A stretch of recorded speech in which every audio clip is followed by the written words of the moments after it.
I'm going to open up my can before. All right, now I'm good. All right, let's get back to some boring subjects. Understand the risk to our country. Freedom brings people together. You're listening to the We Are Libertarians Network. Learn more at wearelibertarians.com. What's going on there? All right, welcome back to the program. I can't hear myself. I need to turn myself up. Sorry, we are rusty. It's been a couple months since we've been back. I'll let you know why, but we're going to talk about, I think, the funniest Trump story in history is that they tried to book the Four Seasons for a press conference and then ended up at Four Seasons Landscaping. This story may have surpassed that. So stay tuned and we'll get in and find out what it is next. Warning, this show is for adults, produced by semi-adults. So the language is sometimes strong and offensive. I don't know what I said. Welcome to We Are Libertarians, where our goal is to help you sound smarter while talking to your friends. We examine current events from a libertarian perspective while treating modern politics with all of the irreverence it deserves. There has been lie after lie. We toss out the screaming heads, put people before political parties, and give context to the news to make you think. Now, here's our host, a 15-year veteran of politics and media, Chris Spangle. Hey, what is up, everybody? Thanks for joining us here on the show. Gotta adjust my mic, sorry. Professionalism at its finest, that's what we're known for. Got Harry talking about opening up his can, Rhinehold snorting in the beginning. I'm off cue. But we're back. We're here, we're together, and we're talking about the reflecting pool. We're going to give you all the details you need to know about the reflecting pool here in just a few moments. But first, let's just catch up a little bit. I've been moving. I'm in my brand new office for the first show here in the brand new office at my new house. It looks on YouTube just like the old office because I took a photo before I tore it all down. And so that's what that is. But if you saw it, it would look...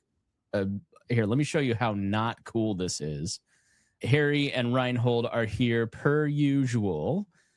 Yeah, look at this. Not quite as cool, but this is one of those bonus rooms. Harry, this has no air conditioning in this office. There's no airflow. So my sister-in-law is going to be sleeping on this pull-out couch tonight. So good luck because it's going to be like 90 degrees in here. And the ceilings go like way down. So to get to that bookshelf back there, I have to crawl on my hands and knees. But I've got my office. I've got an office because I had to break down my office at the old house for Matthew so he could have the room. So I didn't have an office. I was doing the podcast from like my bedroom like a troglodyte. It's good to have sacrifices for family, and it's good for your back to bend and, squat down and get to your bookshelf. I really do need to get... go ahead, Rhinehold. I'll say it's good for him for his OnlyFans. All right, so it's already in the bedroom. Yeah, got that back bend already going. Yeah, I need to get with you. I am so... after moving for 3 months, we bought the house late February. So we've been moving ever since. Like, you got to paint the house, then you got to move your stuff, and then you got to put all your stuff, and then the thing that went in one place doesn't fit in that place, so then you got to buy new things to put in the places to put your things on. I walk like an elderly person, and I'm only 42. I've got to get with you on yoga. Yeah, got to do it. It feels great. You can move. Like I said, like you can put my sister and I next to each other. We're only 9 months apart. She struggles to get off the floor. I bounce right up. Yep. A supple leopard. A supple leopard, as Carrie Starrett calls it. It's or like like everyone's like, oh, everyone's got that dad groan. I just stand up. You're like doing tournaments and stuff for yoga. Yes, yeah, I do competitive yoga. Yeah. How do you compete in yoga? Same way you do compete in everything. You do your very best and you show off. So like it's a really cool, like it's kind of like gymnastics. You like the floor routine where you come up with a yoga routine. Yep. Yeah, you come up with a routine. You got to demonstrate 6 different postures, demonstrating the 3 different categories of yoga for flexibility, strength, and balance. You got to do those at least twice in your routine, each one twice. You got to do a traction, back bend, lift, inversion, spine twist, and a front compression. So is that what you're judged on, or are those the moves that you do? That's what those categories are judged on. So you've got to do different postures based off of those 6 different categories. So like, yeah, so you end up, and you've got a book of different postures you can do that are acceptable. Yeah. Sorry, corpse pose is not one of the postures you can do. A lot of people. That's the one I'm really good at. If I don't start exercising, I'm gonna be really, really good at it. So I always tell people, it's like, the stiffer you are, the more you probably should do it. It's and you feel great doing it. Like the competitive part of it forces me to have my own private practice of it. But before, I was just only like, the only time I do yoga is when I went into class. But now that I do it, have to do competitively, have to go on stage in front of people. Like, oh, I'm gonna have to go practice on an extra Saturday or have time off, or if this meeting is boring, I'm just gonna do How do I get started with it? Do I just find a YouTube channel and just do it? You can do that. I don't recommend doing off a yoga channel or something like that, like a YouTube channel like that, because to get started, a lot of it is a lot of breath work and movement and being in the correct movement. So I really do recommend going to a school to actually learn how to do this. Help develop. When I was doing Pilates, it was like that. Like Pilates is like you'd be holding your thing and they go, no, turn like this, a quarter of an inch to the right, and then all of a sudden what you're doing becomes infinitely harder. Rhinehold's gotta go poop. He'll be right back. It is better with a teacher for sure.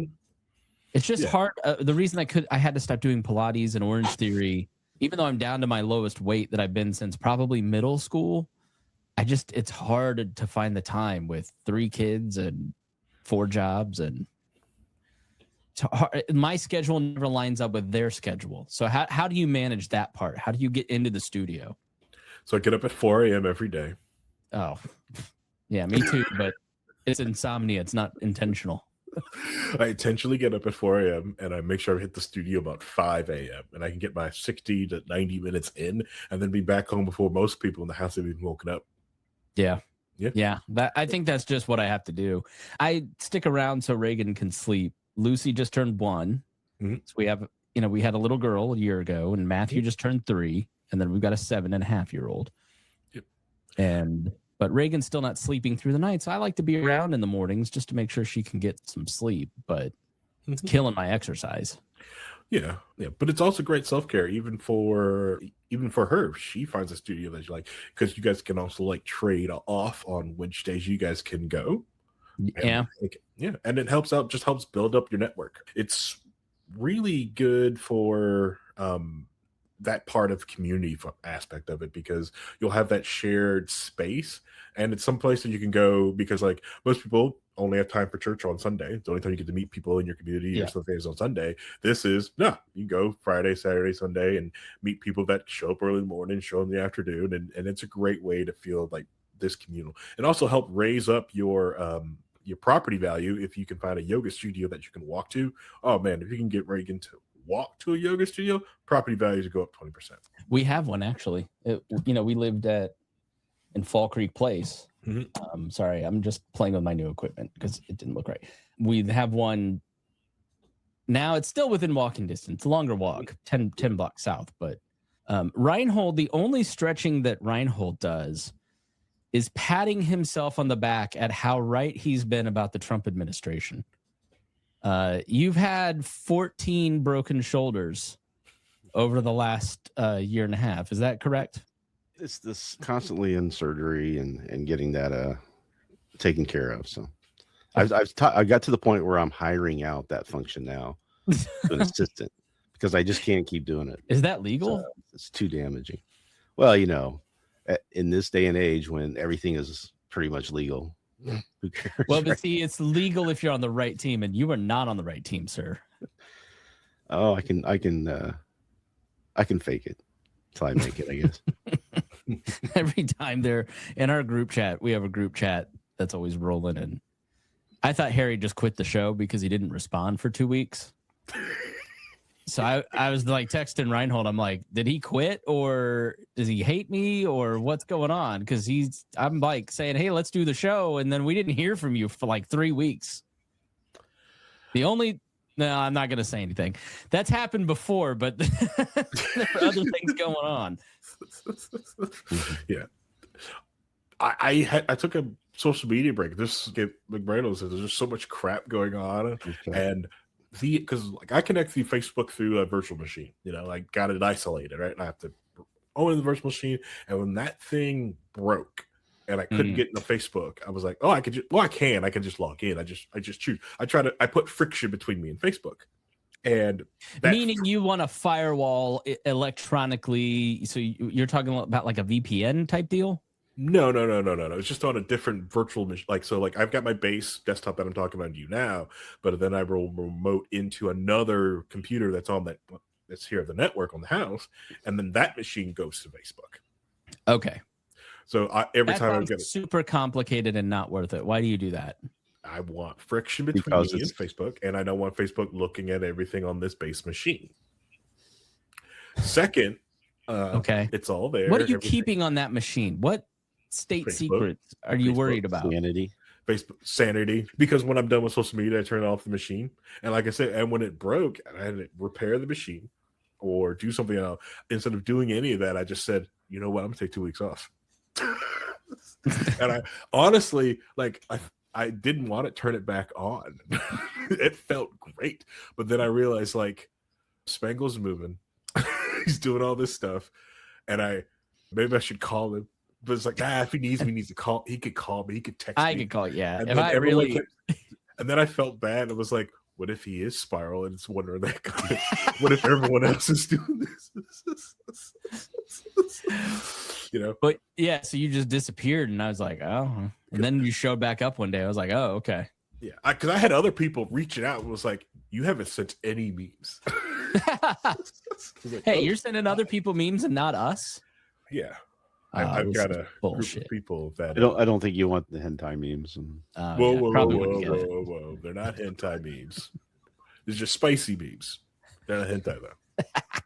Well, so in our group chat, every time a conservative goes over the top and declaring victory, Andrew Bowman or I will put it into the group chat take that, Rhinehold. Mm-hmm. I almost said your real name. Rhinehold's totally owned now. And the reflecting pool was one of those stories, Rhinehold, where it's like, oh, see, look at the reflection. Take that. Look how great it looks. For 2 days. I have to say, this is the quintessential Trump story. So I've been working with Claude and Replit to try to build a tool. It's going to cost a little money, but I'm going to get it done eventually, where I can go back and transcribe all 1,600 episodes of this show. Mm-hmm. And then we can keyword search what we've said in the past. Because I remember reading in 2015 Mike Duncan's book about the fall of Rome, maybe early 2016. And when you read the part in that about the Gracchi brothers and how the norms get broken, and then that starts the de-evolution of the Republic into what became Caesar and Augustus, and then eventually Nero and all of the fall of Rome, right? It's never been I don't dislike Trump because he's conservative. I'm more conservative now than I think I've ever been. And you guys can back me up on that. Yeah, it's definitely more lame. Yeah. But it's when you have power, you have to have a certain character. Otherwise you take advantage of power. Rhinehold was talking about the traits of narcissism. The story of Narcissist is he's gazing into a pool and seeing his reflection. And, if you had 3 of these 9 traits, maybe pull that up, Rhinehold, and read that off. It was 5 of 9 traits. I could pull up Yeah, and so I just remember reading that going, oh, this guy is those guys, and this is not going to end well. And it hasn't. And what you saw in the first term is a man who was actually deeply incompetent because he didn't understand the job. He's not intellectually curious at all. He doesn't read. He doesn't read his briefings. It's just pure self-aggrandization, self-enrichment. He's really just doing all of this for himself, for his own sense of power. Having been a libertarian for 20, 25 years or whatever, and studying history, studying the relationship of power, you start to see signs in people and go, this person should not have power because it echoes these problematic things.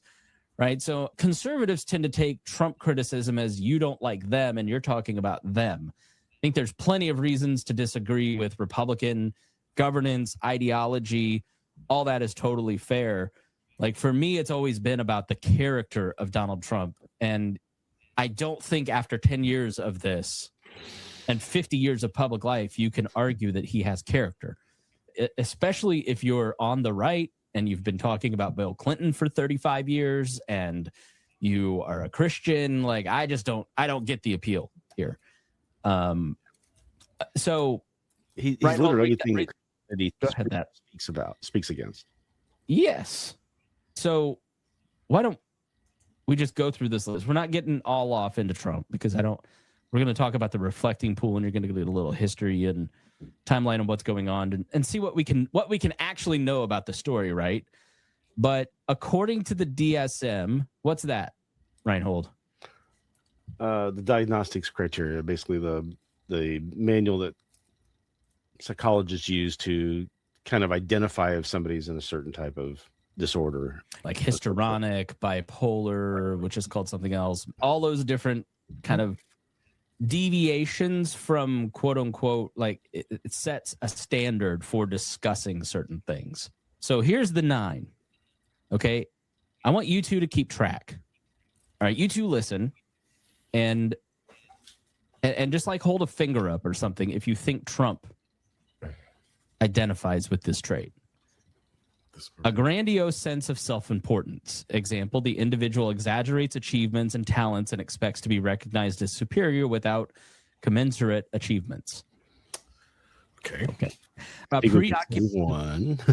preoccupation with fantasies of unlimited success, power, brilliance, beauty, or ideal love. Okay.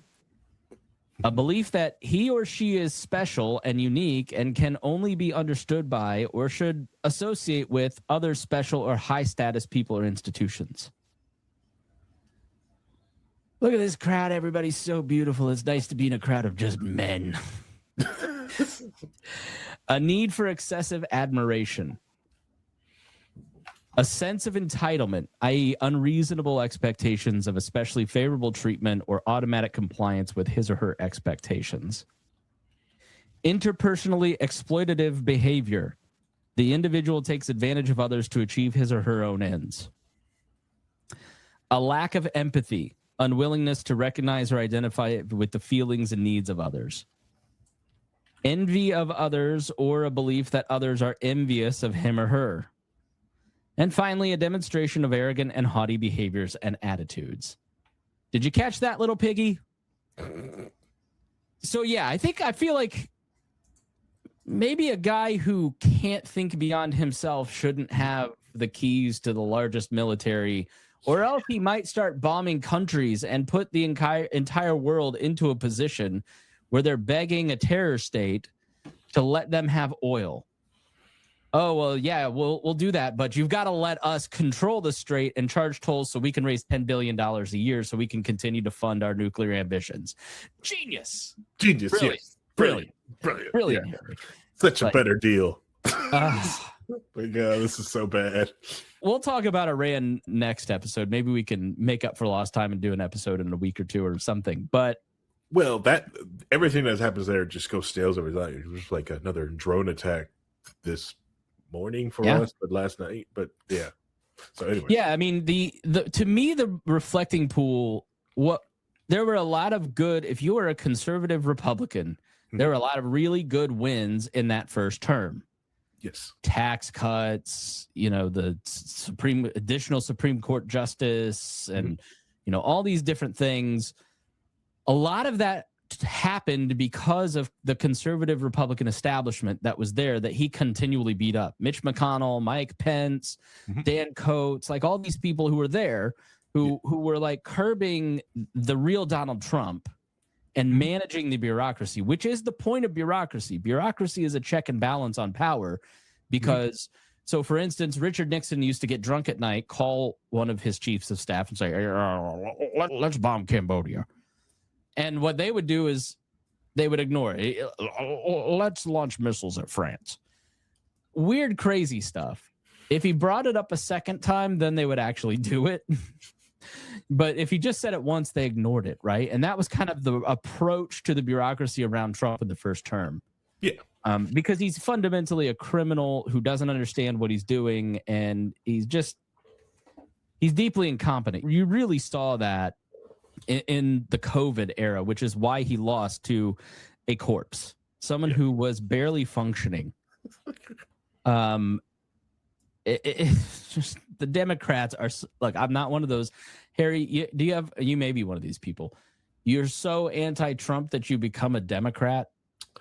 Ah, man, I have. I'm not that guy. I'm not that guy. Like, I'm not a Democrat, but I also understand that so too many of these Republicans are lapdogs. So it's like, I can't have you because, like, you're not listening to me. And I'd rather give someone a vote for a no vote.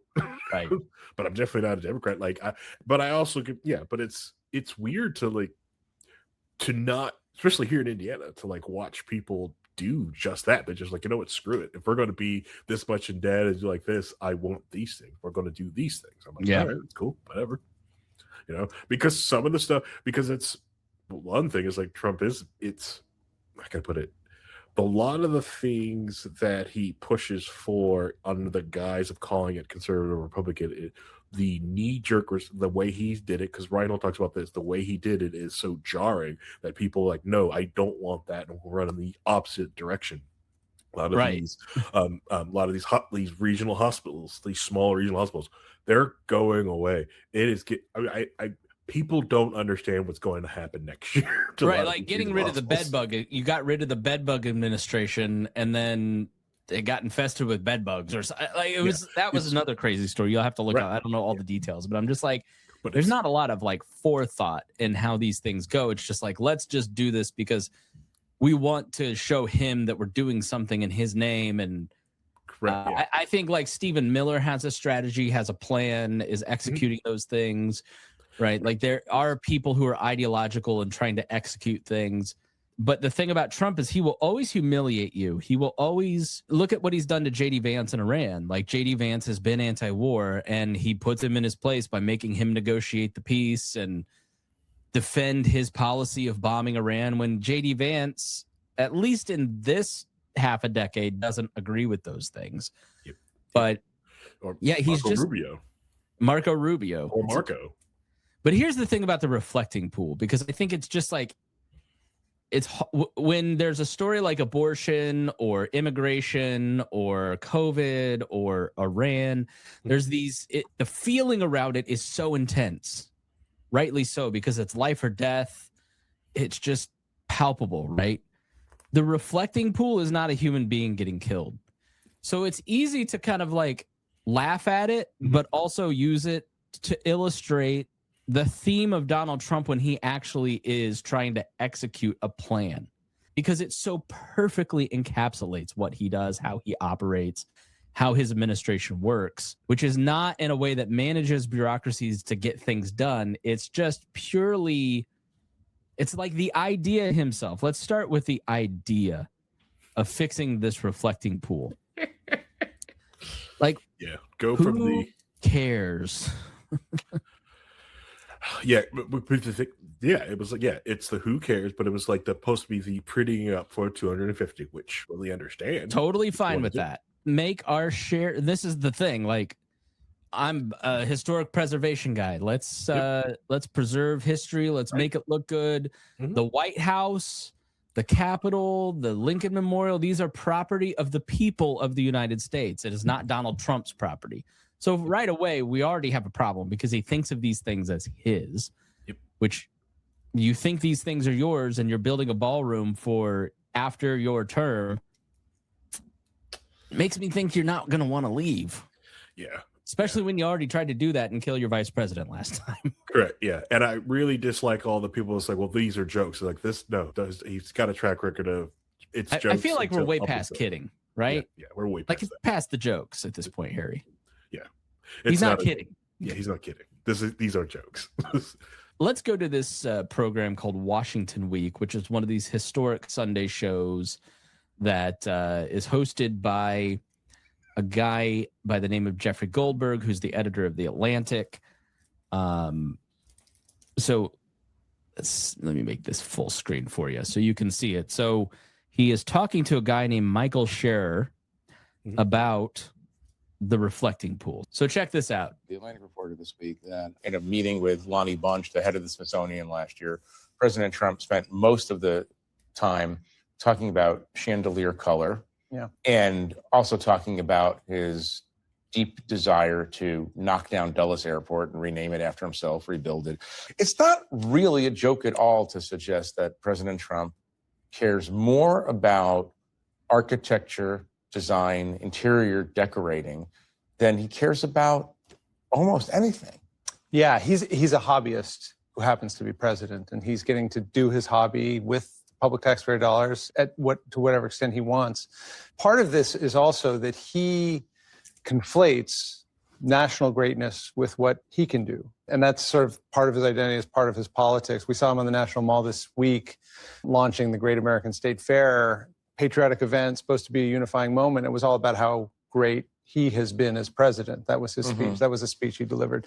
And these projects are not going to end. I reported this week that he had said months ago that he was repaving the colonnade outside the Oval Office with black African granite. It was Tennessee flagstone, but that was not good enough. That was not good enough. And he said he'd pay for it, but he isn't paying for it. The Park Service documents show that the Park Service was billed for it. And he keeps going to Congress. He went there initially for $10 billion for DC beautification. They said no. He said he wanted $1 billion in the summer supplemental for White House security enhancements. They said no. He just put up a supplemental for the Iran war, and he asked for another $500 million for the Park Service, including he wants to rebuild the retaining wall, I think, around the golf course that he wants to redo, the seawall there on the Potomac River. So he's not done. He's just getting going. I mean, we're going to have project after project after project because it is really the thing that captures his imagination, gets him excited. Is this because he's a hotel guy?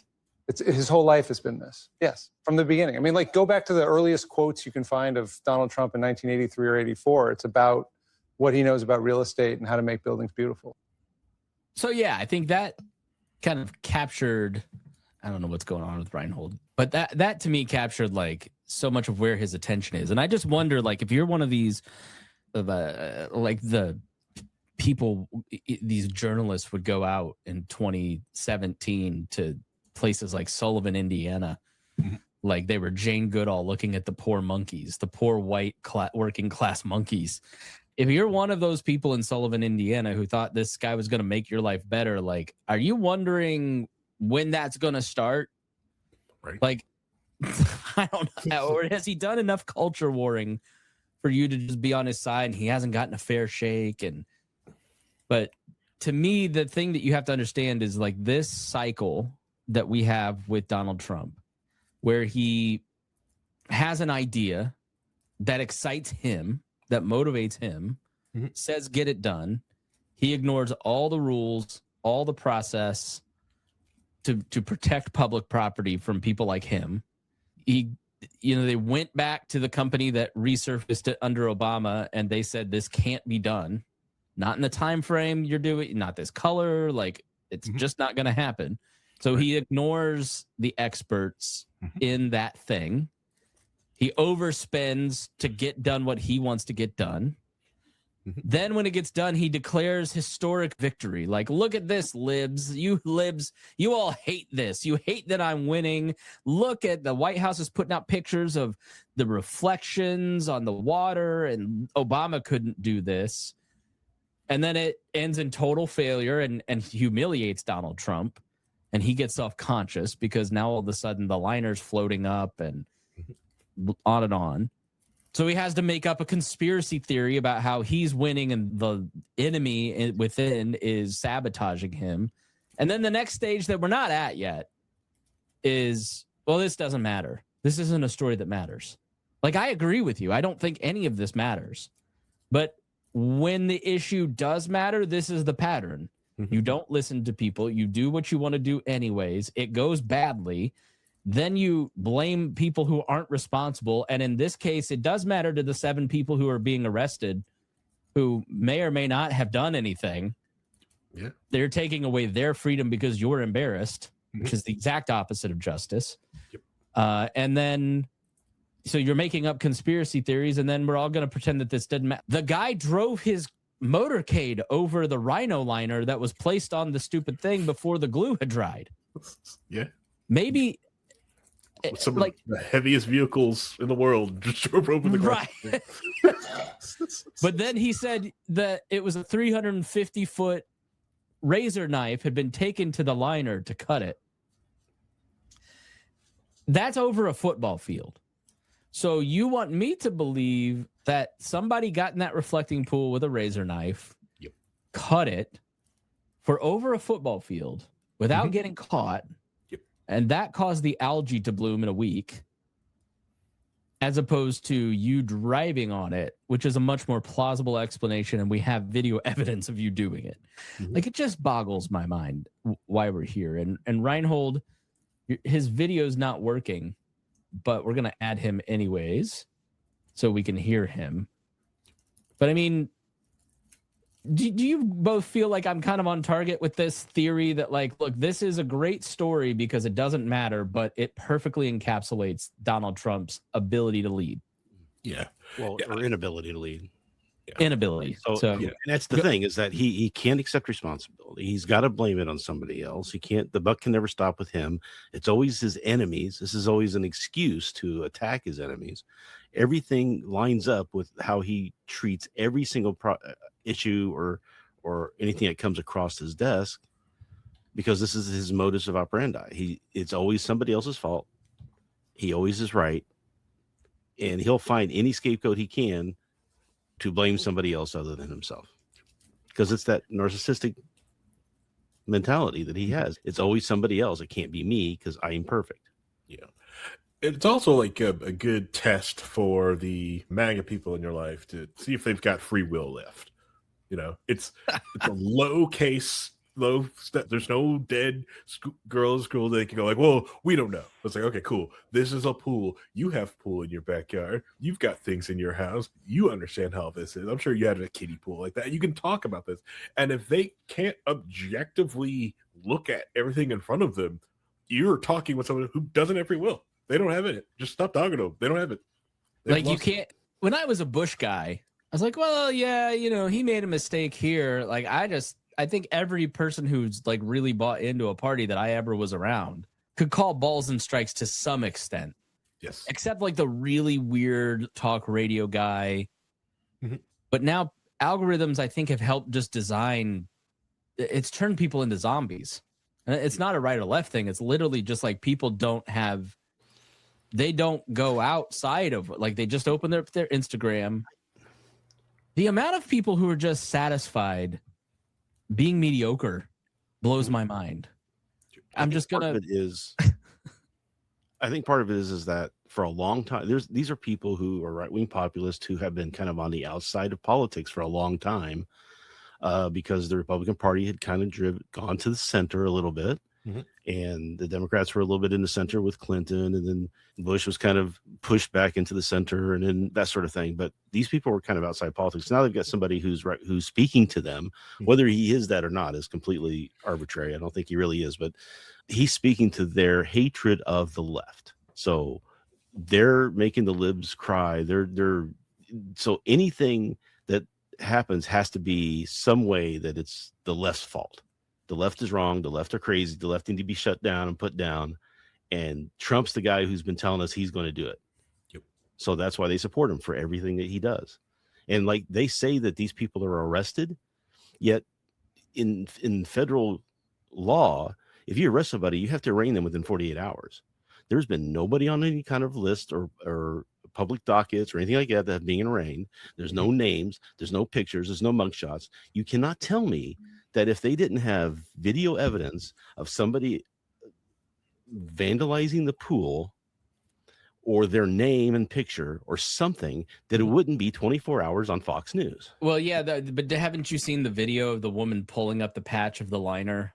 They put that out as evidence. I've seen the video of the woman who was putting her camera in the pool, and they say she was doing that, but there's no actual video of her doing that. And then they say they arrested her, but they never actually in the video arrest her. They just pull her. You watch the video, you can very clearly see the woman is getting a souvenir.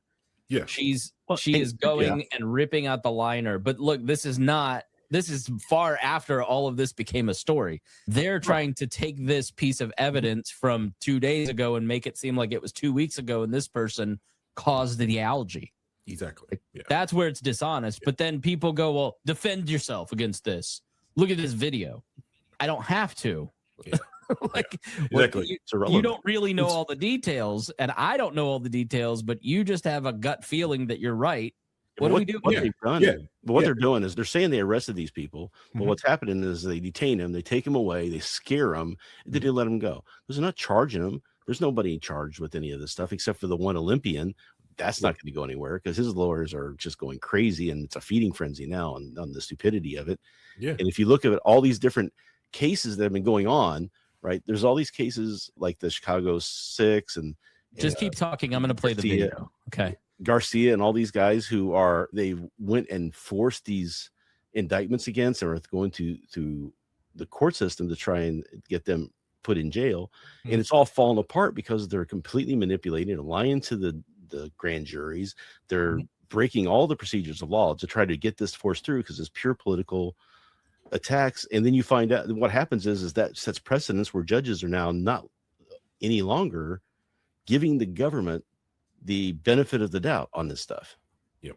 So now they're saying, okay, let's go look at the grand jury because you did get this indictment. Let's go look and see what you did, because we've already seen in these other cases where you've completely manipulated the grand jury and told them to trust you, and that if they don't agree with you, then they should leave the grand jury and that sort of thing. So it's like, what's going on with this, right? You're not, they're not going to be successful in this effort, but the problem is they don't have to be. They never have had to be. They just have to get the splash in the story. They have to get it out there so that their followers can then say, look, we've proven this is going on. They've proven that the 2020 election was stolen. It's like, no, they haven't. And it's, oh, yes, they have. There's all kinds of proof out there. I'm like, there's not a single shred of proof. What do you? 150 lawsuits they lost to show that they were just told. Yeah, they were just told that it is, and they want to believe it. So that is their truth now. Yep. Go ahead, Harry. I was just gonna say, yeah. That's another one of those free will questions, like who won the 2020 presidential election? See if they've got free will. Can you actually talk to this person? The other thing I like to do is talk with people. It's like, let's go back to the beginning. What was this place? What the original? When we go back and before a lot of the beautiful stuff of the engineers has built of DC proper, of what we see all these cool monuments, this place is a swamp. Well, that's part of the problem with the reflecting pool, but and this may be a good time. Let's go through a timeline, okay? Because you've brought up something that's important. So why is the reflecting pool a mess? Why did it need fixed, and why does it constantly need fixed? Oh, buddy, look at those Spider-Man shoes. I want to cut you. You want to talk to? Okay, you can come say hi. Say hi. What's that? That's called a microphone board. Can you say hi? Look up there. Say hi, Harry. Hi. Okay. You go play, bud. Okay. I love your Spider-Man shoes. Those are so cool. Okay, you can sit here and watch if you want. I want to watch you right here. You can watch me right here. Okay. But just try to be quiet, okay? Try. You just say, I'm 3. I'm 3. Yeah, you're 3. I need to open and he said stop. Yeah. Hey, Dad, I need to open. Do you want to go on an airplane? Yeah. Okay. He saw airplanes yesterday, and he's been asking every minute to go on an airplane. Nice. So, Matthew, there is something in Washington, D.C. called the reflecting pool. Have you ever heard of that? Okay, so it's outside of the Lincoln Memorial, which was dedicated in 1922, but the reflecting pool was not finished for that ceremony. And then a year later, in 1923, the pool was completed after the dedication of the Lincoln Memorial. And what they did is they drained and filled with water from the Potomac River, which is a recurring theme here. Daddy, Yeah? I didn't. You need to go downstairs? No. Okay. And so that's the origin of the pool. Over decades, the heavy structure sinks, it cracks, it leaks. And in the 1980s, concrete is poured into the bottom to try to patch the damage. But by 1986, the structural system is reportedly failing. And eventually, the pool is losing about 500,000 gallons of water per week through the cracks, leaks, and evaporation. Now, the old pool is hard to hold. It holds about 6.75 million gallons of water, and it loses huge amounts of water and lacks a real circulation system. And so the big problem with the pool is that it's shallow. There's no trees, so there's lots of sun. There is shallow water, and there's no movement. And so that is just a recipe for algae. The problem with this lining is that the lining made it a lot darker, which heats up the water even more, which helps sprout the algae. So we took a problem that said we're going to make it better and exacerbated it by doing the exact opposite. So what is the Obama era reconstruction that Trump is trying to counter program? So under Obama, the pool closes for a major reconstruction for $34 million from the American Recovery and Reinvestment Act.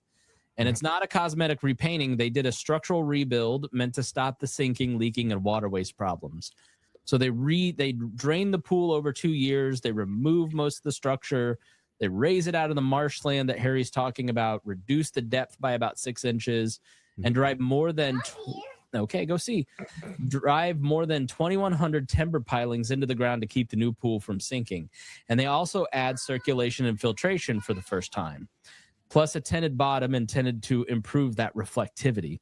So they finally reopen it in 2012, and they start refilling the pool. And that circulation system pulls water from the tidal basin, and it does improve the water quality, reduces municipal water use, and updates engineering for the long term. Okay, go on, buddy. But by late 2012, that algae still shows up. And even after the major rebuild, the pool is not maintenance free. And the algae just blooms weeks after the post-renovation refill, similar to what just happened. Reportedly timed to the calibration issues in the new ozone filter. So the ozone filtration system breaks down, and then all of a sudden, algae starts popping up. So they drain it again under Trump in June of 2017 because of more issues. And then in April 26, Trump decided, look, we're going to take care of this. It needs to be fixed. Obama did a bad job. I'm going to do the right thing. So he gives the Interior Department awards a no-bid contract to Atlantic Industrial Coatings for the reflecting pool work. And the justification is urgency. The project needs to be done before July 4th. The plan is to install an epoxy primer over the concrete slabs and a tinted polyurea liner in a color Trump calls American flag blue. Now, in May, Trump inspects that new coating, and his motorcade drives on it, May 7th and 8th. He makes an unannounced trip to inspect the blue coating, and AP reporting says he drives across this new coating before getting out of his SUV. And not just him, multiple cars. Think of the entire motorcade. You can find video of this. And says the old gray stone color was never good, and the new coating will give people the color they wanted for this. So, of course, anytime Trump does something, somebody sues.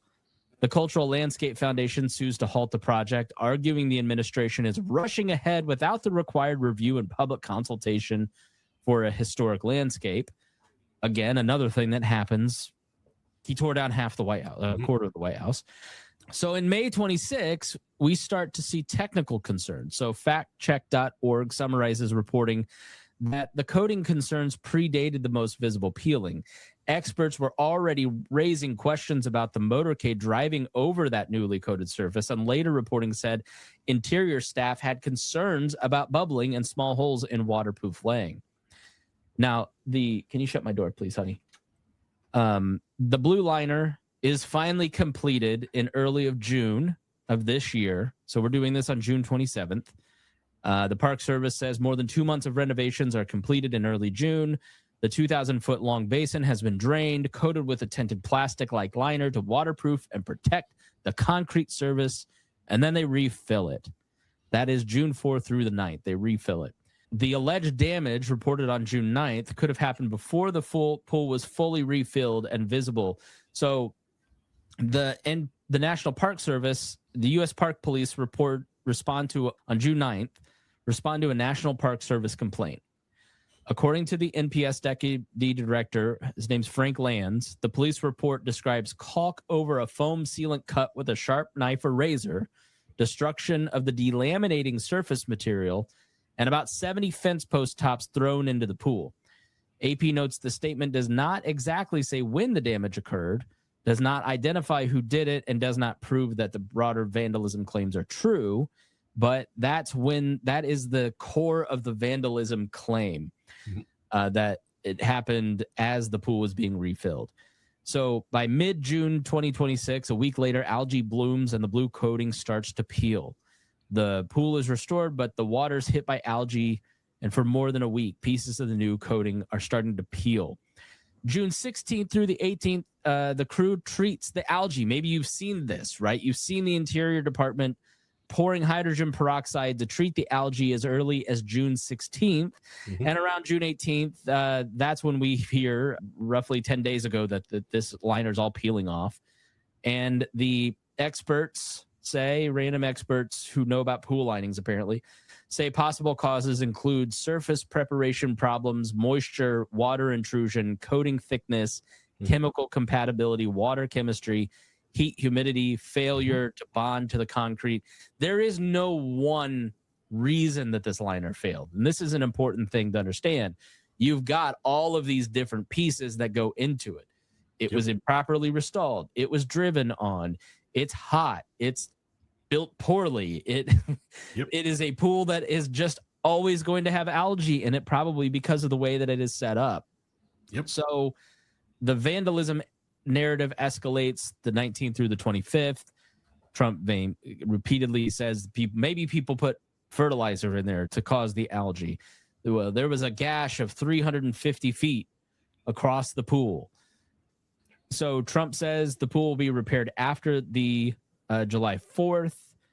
And as Rhinehold said, not many arrests actually along those lines. They're just kind of saying it. So again, this was built in the 1920s on unstable marshland, rebuilt from 2010 to 12.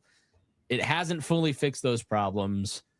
The problems that it had, the rhino lining, literally like the truck bed lining that you put on your car, like similar to what was put down, isn't going to fix it. And so those are the details of kind of the history and what's been going on.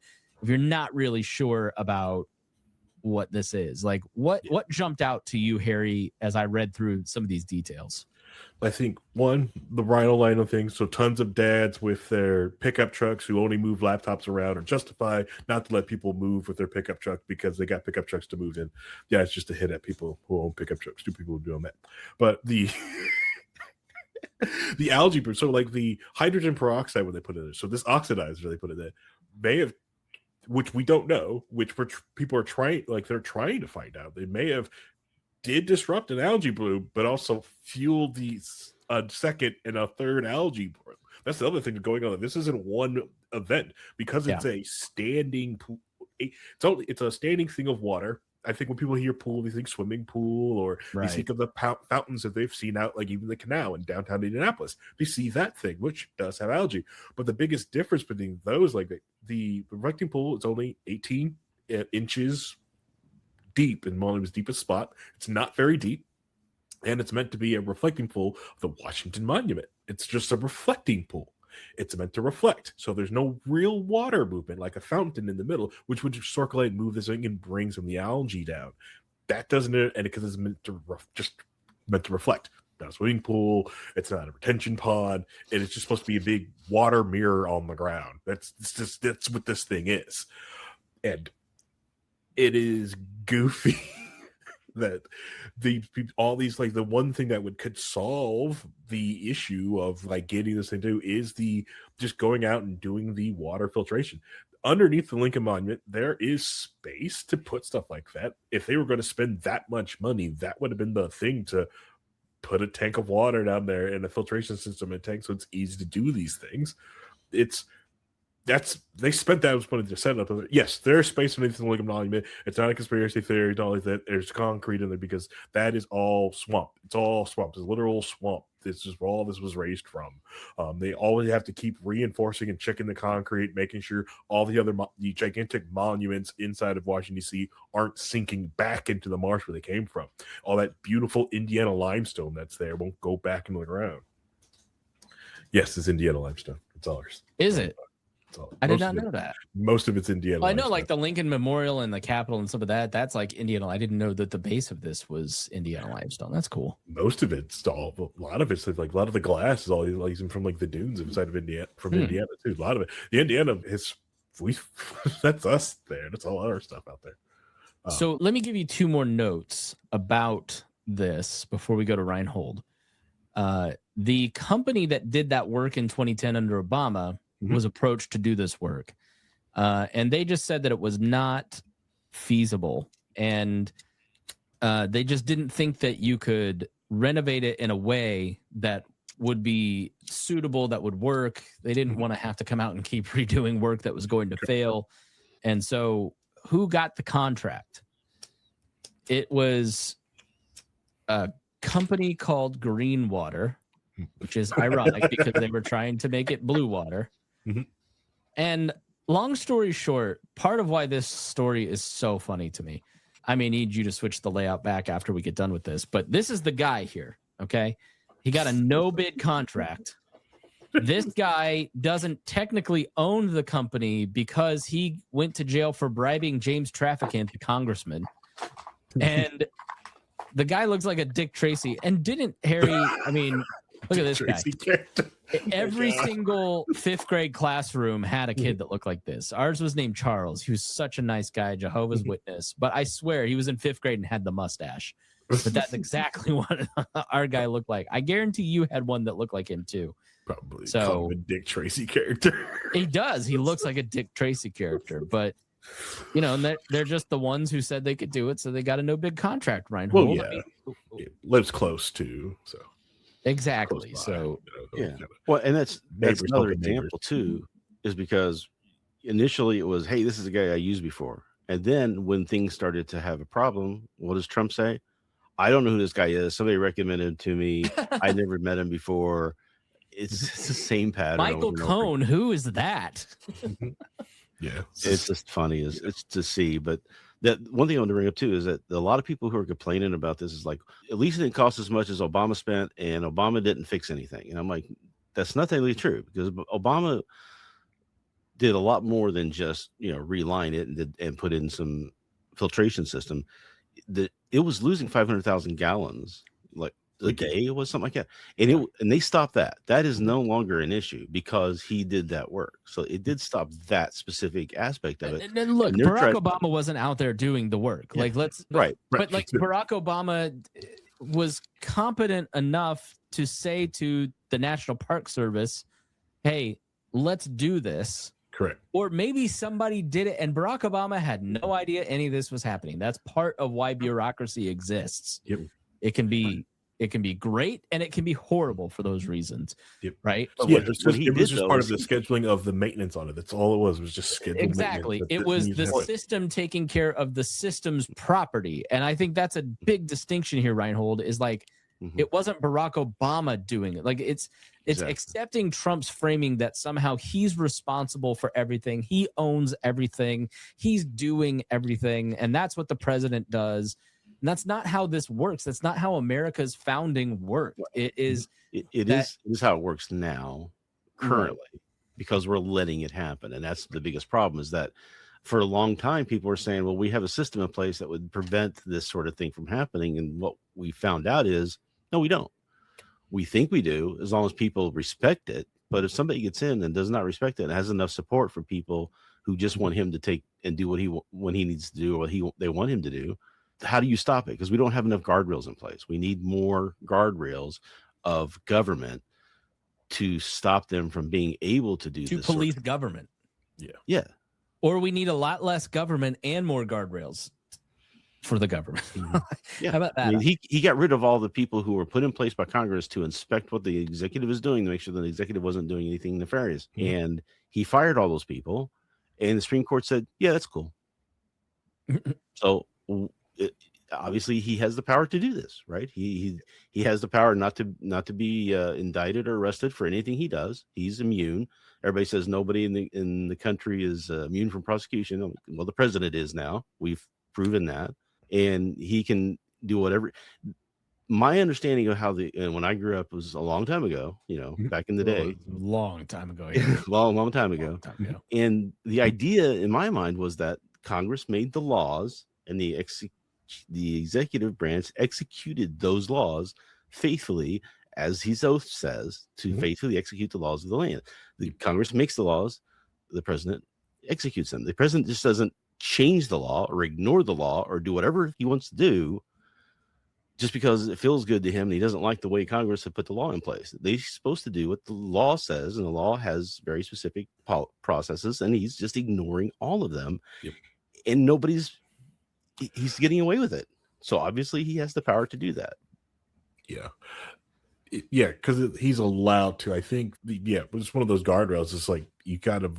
I think it's one of those things where, like, just like where Indiana was getting to the place that it's only the governor could call the special session, and during COVID, and they were realizing, wow, this is a bull crap system, and finally got stress tested. And we realizing this, and so Rhinehold is absolutely right. It's the mindset I think that's too. I think that's one of the failures of the Biden era is that they focused on too much nonsense or things that mattered. And this is the problem with Democrats. They govern for their coalition. Here's the breakdown of the parties. The Democrats are a coalition party. They exist of coalitions who then find enough collaborations to make this person the person. And that's why it's always breaking down with Democrats. Republicans have always been a top-down group. We're just behind this person. We're going to do whatever they say. The Libertarians are not functional because they're a coalitional party too. And so instead of spending the Biden years passing legislation for new amendments or whatever, they just sort of were, let's please our coalitions. It just was so unfocused in terms of the actual threat. And it was up to the Democrats to solve the threat, because the Republicans, Mitch McConnell, was never going to do anything. He should have charged him with that last impeachment, and he didn't do it. And Mitch McConnell is totally responsible for the second term and what happens as a consequence. And you see what happens now is that we now have people, we have the vice president of the United States saying, can you believe they got rid of Nixon for that little thing that he did back in the 70s? I mean, that would be a 12-hour news story now, and it would be on to something else, that horrible thing that the president did that should be impeached for. It's just constant daily stuff that Nixon, if Nixon done one of those things, he's out. But because we're in a different time now where it's about transactions and I'm getting what I want, so I don't care, let him do whatever, as long as I'm getting what I think I want out of this. As long as I think I'm getting what I want, then they're just letting it go. And that's the really big problem of all of this, in my opinion, is that we now have people, the vice president of the United States, saying it without any kind of self-thought or worry that we should be caring about this stuff. We should just let whatever happens. Why is this even a controversy? Why are we questioning? Yeah, I mean, that to me is like the hilarious thing about the freak out of like New York City electing a communist congressperson. I don't know anything about the story, but like I just kind of see Republican friends posting like WIBC, the local talk station. Is socialism going to take over Indiana next? Well, that's why they're fifth place. And right. I'm sorry, like the stories from conservative media about socialist takeovers this week has been hilarious. It's like Republicans control the Supreme Court, the presidency, both houses of Congress, the vast majority of state legislatures and governorships. Like you're in charge, not that one mayor in New York City who's pretty irrelevant in the grand scheme of power. It's very powerful in New York City, but like this is not a signal that socialism is going to take over the state with a supermajority Republican. party. And even if it does, how is it different from now? And it's What's so Right. different? This person. I this mean, person beat out- Mamdani, that's a great point. Hold on, Rhinehold. Mamdani might get into office and start taking shares of companies. Right. Yeah, we'll bail you out, no. but we're going to own your company. That's a horrible thing. How is that even? How would even anybody support that? Yeah. You know what's funny is that all the stock, all the pieces that Trump has got in all these companies now, that the government has all these companies because of Trump, none of them have made a dime. Yeah, because Rhinehold, the government can't even clean a pool right. Clean pool. What do you think that they're going to suddenly be able to run companies? Every ad for pool cleaning on Facebook that I see, I just tag Donald Trump in it now.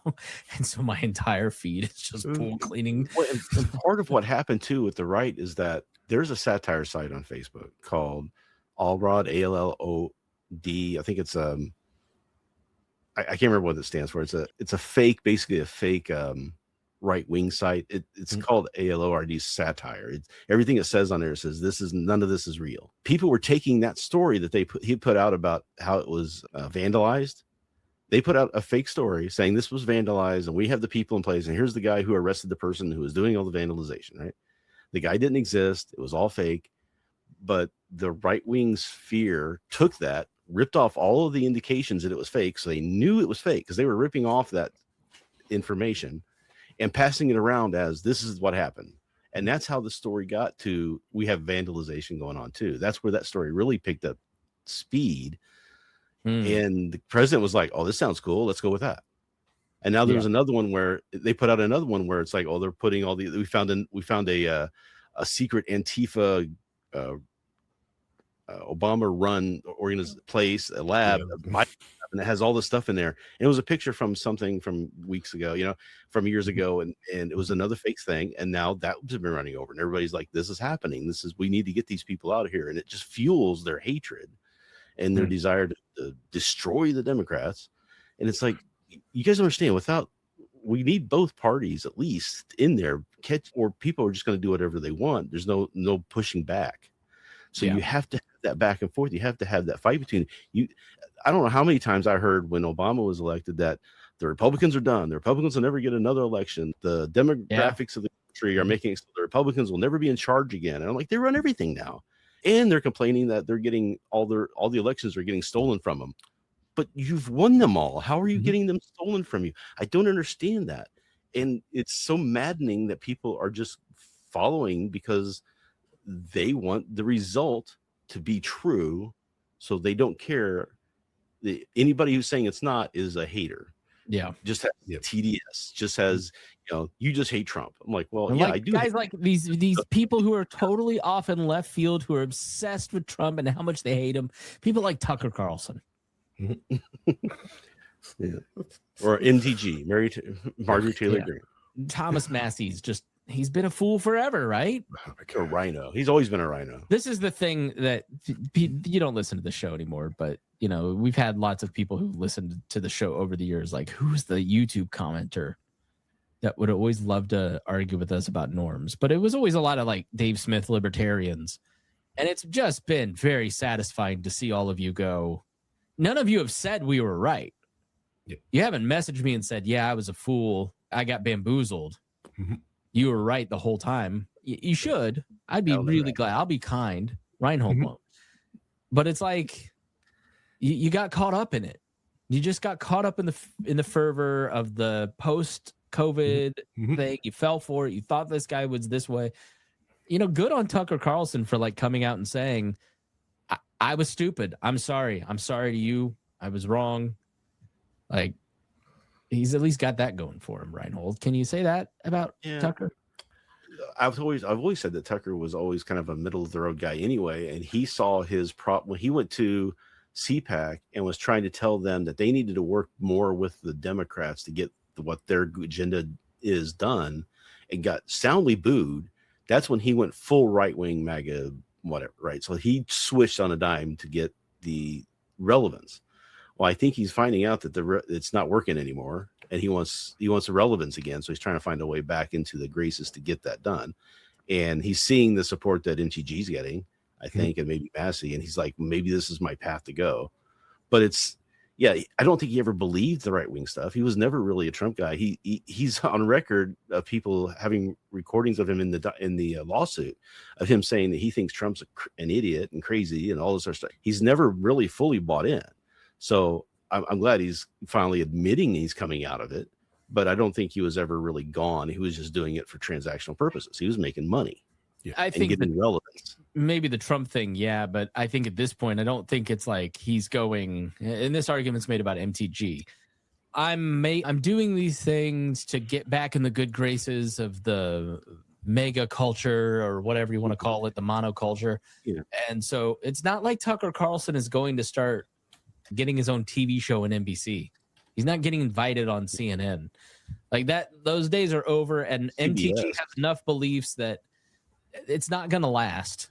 So Marjorie Taylor Greene is still right wing. I mean, you listen to her talk. She's still America first. She's still right wing things. She's upset mostly about the Epstein stuff and how she was treated because of it. Right. So that's where she got her break from Trump, is that she saw how Trump was really, because it came on to her. And so she's out of that, but she's still America. She's still bought in America First MAGA stuff. So I think she's different than Tucker Carlson. And Candace Owens is the same way. Candace Owens was a liberal for a long time, and she saw a way for her to make relevance by going to the other side and doing that thing. And now she's trying to pull herself back. So I think she's more in line with what Tucker Carlson is. But I don't. Is it possible that they just actually believe this? That it's not cynical play that MTG believes it. Well, I know MTG believes it. I just seems think to me somebody like MTG, like there's I feel like she believed this a long time, was just kind of afraid to say it, and then finally said it, and then suffer the consequences. I don't feel like there's this enormous upside to saying it from like now the left is gonna like the damage is done. Her beliefs are still her beliefs. It's like they're not gonna go. You know she's what I mean? Like, get embraced by the left is what you're saying. But and I don't think she's trying that. She's still like more right wing, and she still thinks that she's a right wing person to represent the party after Trump is gone. I just think people have like Meghan McCain. People have shifting beliefs. Mm-hmm. People don't believe the same thing now that they may have believed 10 years ago.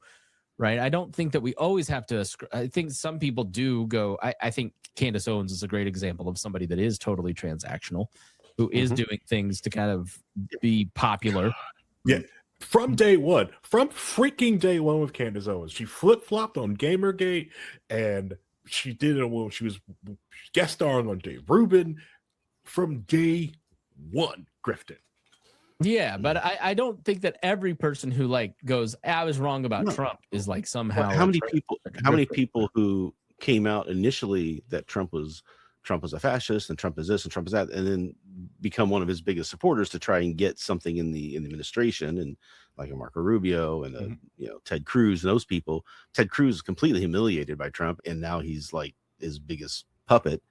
At some point, these guys may finally just say, "Hey, I'm not getting anything what I wanted out of this anymore. So I'm going to go back to the way I really feel. I'm going to make how I really feel be known." Yeah, I feel that's fair. Yeah. All right. Well, let's start wrapping up. Final thoughts, Harry. All right. So I do recommend when trying to have this conversation about the reflecting pool with people is do that free will test. Make sure they've got free will, because if they don't, there is no point of having that conversation. You're just going to end up frustrating yourself, because this person is not, they're bad faith. They're not playing for that. And so there's no point of having the conversation. Spangle's right. This is an easy way to just approach someone to figure out what is going on. Like, even if they are a huge Trump supporter, they can see that this is why someone shouldn't act with the power of the U.S. government on their own and just do something. Because when mistakes like this happen, things get caught, things get slowed down, and sometimes you just got to mitigate and live with some things. And that's what I think this is a good demonstration on why these things exist, because everything else is heavy. It's hard to deal with that. And this one is more definitive. It's got a clear beginning and technically an end to just start back up. It's not like a continuation and still have to go and look in some historic court. Yeah, it's not case like that we keep Ukraine or Gaza or or just some court cases. We've got to keep looking at court filing, and they don't let cameras in. It's like, this is what's clearly happening. This is CCP level of cope, of saving face cope. It really is like have you seen The Death of Stalin? Either of you? No. You've got to see that movie. Okay. This is just exactly what it feels like. It is very weird, because the things I would make fun of and talk about the CCP, it's the same thing that Trump's is doing. They're the exact same things. There really is no difference. I'm not saying that, they're both bad. No, it's not. Chinese people are great. Americans are great. Ryan Ripley, Joe Ruiz, and I did a podcast called The Show Report, and we did a segment on Jay Carney, making fun of Jay Carney for like how it was like propagandistic. I'm like, they're like, hold my beer. It's Catherine What's-Her-Face Levitt. It's like just a totally different level. Like the 34-year-old that Trump is apparently, leaving him love notes everywhere. It's like she has gone, according to her family, like completely flipped the script. Yep. But no, this is, like I said, this is a lot of the goofy things that you watch all those different, like, because if you're like me, watch and make fun and poke at China. These the exact same things are happening when they mess up and try to hide it and talk about it and get their media people. Go read about Jack Ma. If you want to validate what Harry is saying, go look into Jack Ma. Here's a guy who was Alibaba, started this major company, got slightly critical of the Chinese government, and then they disappeared him. Now he's had to humiliate himself to kind of get back in the good graces. He's allowed to be in appearances now. Yep. But also, just it's a great illustration of exactly what you're talking about. And look, Ryan Lindsay, the socialist libertarian that was a part of Wall like 6-7 years ago, he used to say to me, like, the end game for America and democratic liberal capitalism is China. That's where you end up. And I thought that was the craziest thing I'd ever heard at the time. But now I look at Palantir, I look at like the G7 summit, where you have the heads of our governments sitting next to all of these tech oligarchs as if they're heads of states. Why Alex Jones talking about neo-feudalism now looks a lot more like, maybe this is where we're heading. Maybe Ryan was right. Yeah. Well, you look at it because when I try to talk to people like data centers, like, it's not that people are upset at data centers. What they're upset is that they are allowed to skirt every rule that everyone have put in place. Yeah. They're not having to pay property taxes. And then when they do have to pay property taxes, it'll be based off of a concrete building, not the $1 billion worth of things that go through this thing. So the schools won't be funded. They don't have to go with the same EPA regulations. It is nuts, because any other corporation got these guys, like, they can do things, but just them, not you, them. Yeah. And especially, I don't know why the Midwest is bending over to these companies that, most of them wouldn't even dare to even put because they don't want to get left behind. If you're one of these states and you lived through the economic collapse of 2008 and the 60s through the 2010s, where you lost all this population, you lost all this, like, you don't want to get left behind. And these companies come in and say, we're the future, and this is the only way you're going to get employment, because it's going to be robots doing everything, even though that's BS. Yeah, they don't want to get left behind. But I also think, like, the data center thing is a little bit of the current thing, like, for the left and the right. They're united in the current thing, where it's like, you can't have a reasonable discussion about this because you're too emotional about it. I see it as, because most Hoosiers know the story of, like, how Indiana got screwed over with the canal projects. This is the whole country's canal. Yeah, it's a really good analogy. That's a really good metaphor. All right, final thoughts, Rhinehold. This is just, like I said, as we pointed out, this is an example of how this administration works, is going to function, and it will for the next 2 years. So I don't know what we can do to stop it, other than midterms vote out the people who are MAGA, that are giving him the support and the cover. That is probably going to be hard to do now that they've picked on the new talking point for the rest of the year. You're going to hear nothing but this for the next several months up into the midterms. Is that what? You're going to hear that communism's taking over and we need to stop it, and it's being imported in from all these illegal aliens, and they're taking over the country. A great example is a discussion on Fox News the other night where Jesse Waters was saying that, can you believe that 35 to 40% of the people who live in New York City weren't born in America?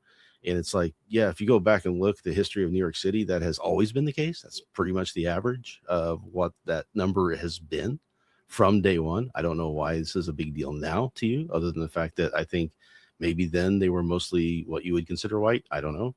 But it's going to be the new talking point for the next several months. And they're going to try and use that to cover up from all the other disastrous stuff they've been doing for the past several months that they're trying to use to cover for other things. That, like the Iran war was supposed to be a cover for the Epstein, which then didn't work. So now they've got the July 4th stuff's going to be a cover for the Iran stuff, and that's not working now because of the pool. And now they're going to use communism is here to take us over. Just like there's other people who are saying that Islam's coming to, the Muslims are coming to take over the country. The number of Muslims in the country right now is less than 1%, maybe right at 1%, but they're taking the country over and they're going to come get for you. And it's that constant fear of the other taking over the reactionary mindset of the right-wing populists that is going to drive the conversation of politics for the next 4 months. And just get ready for it. Because we're not talking about like him driving over to the liner. We're talking about the vandalism. Sure. It's like, this just happened here where there's a guy named Greg Ballard. I'm going to do a show on this because I think it's really interesting. A guy named Greg Ballard, who was mayor of Indianapolis, last urban Republican mayor in the country. And he's running as an independent in the ballot access race for Secretary of State here in Indiana. And they had to hire petitioners. They have over 60,000 petition signatures. They need 35,000 to get on the ballot. He gets on the ballot. They get 2%. It becomes a new third party. And so the local Republican GOP chair of kind of the suburban county that's going purple, they put out that this guy basically turned in 10. Greg Ballard didn't turn in 10 fake forged signatures. The thing about these petitioners is they're paid per signature. Mm-hmm. And so the temptation for these people who stand outside of Walmarts all day trying to get petitions, who already live not great lives, very mobile. This guy who was a contractor for a subcontractor to the campaign turned in forged signatures. It happens all the time in signatures. You don't want that to happen. Yeah, there's a law against it. It didn't deter this person. Let's get rid of signatures. Just put them on the ballot. And so the Republicans are trying to have this stolen election narrative out of these 10 signatures out of what's going to probably be 70 to 80,000 signatures. 10 out of, but that little nugget then can be used to propagandize. And the local media just printed it. Like the TV stations specifically just took the story. Well, we got a comment, the fifth paragraph is the comment from the Ballot campaign, but the first 4 paragraphs are all just adopting this entire pretext.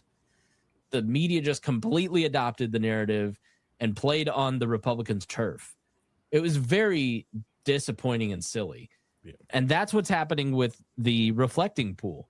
We're talking about vandals. And did the vandalism happen? And did this happen? It's like the police shootings over the last 20 years. Mm-hmm. Well, did he have a gun? Did he have a hoodie on? Did he blah, blah, blah? No, the problem is the power of the police department. And they think that they can execute young black men and get away with it. Yeah. That's the problem. It's not, did this guy do something? Did he have a criminal record? It's the people with power and how they're executing it. Anyways, that's my final word. Thank you both for being here. Well, thank you for listening to We Are Libertarians here on the Chris Spangle Show. We're so glad to be with you, and we'll be again with you soon. And I'll talk to the guys, and maybe we can do a mid-month episode here to make up for the 1 month that we lost. Harry made a face because he doesn't want to miss on his stretching, but send him notes and talk him into it. All right. Thanks, guys. We'll see you soon here on We Are Libertarians.